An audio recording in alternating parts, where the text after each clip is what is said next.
Le complot de la décolonisation des anciennes colonies a consisté à parrainer les moutons politiques aux quatre coins de l'Afrique pour berner et piller toutes les ressources destinées à combler les caprices français et européens. Juste pour ne pas perdre de vue le potentiel du mouton démocrate est destiné à certifier les acquis de la colonisation. Mais cette fois-ci, l'entreprise néocoloniale est épaulée par une colonie de rats d'égout du Parlement africain. Une colonie de rats qui ronge le pouvoir législatif tout en jouant au roi du silence dans la capitale, juste à côté du mouton clôturé dans le palais présidentiel. Une colonie de rats jouant au courant d'air quand un projet de loi est préconisé par la métropole, même si l'objectif de cette dernière est de déployer un contingent de moutons démocrates allergiques à un état de droit,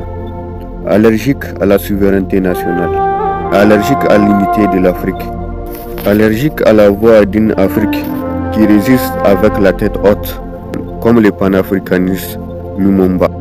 avec les loups sauvages qui ont essayé les Zaïre, allergiques à la voix d'une Afrique qui résiste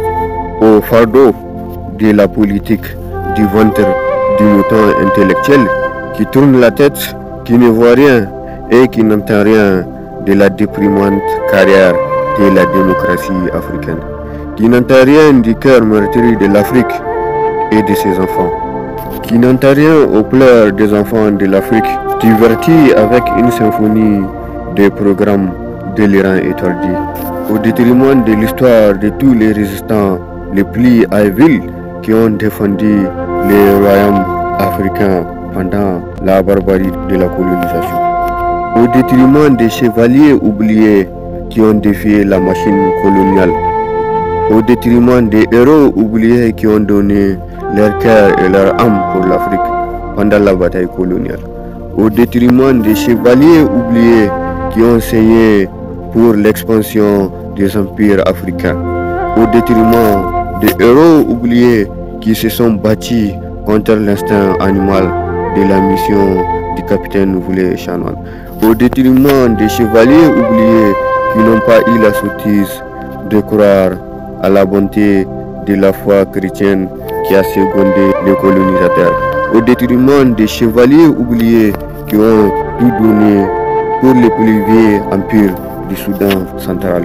au détriment des chevaliers oubliés qui se sont démenés pour le royaume d'Abomey, au détriment des héros oubliés et commandés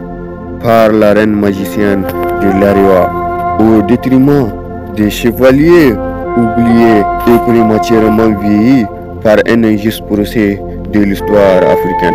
au détriment des héros oubliés et prématurément méconnus par une jeunesse inconsciente du premier tête-à-tête de la résistance africaine face à la mission Casamasou, au détriment des héros oubliés qui se sont sacrifiés pour l'Afrique, au détriment de l'histoire de toutes les femmes amazones qui ont défendu l'emblème perdu du royaume d'Abomey, au détriment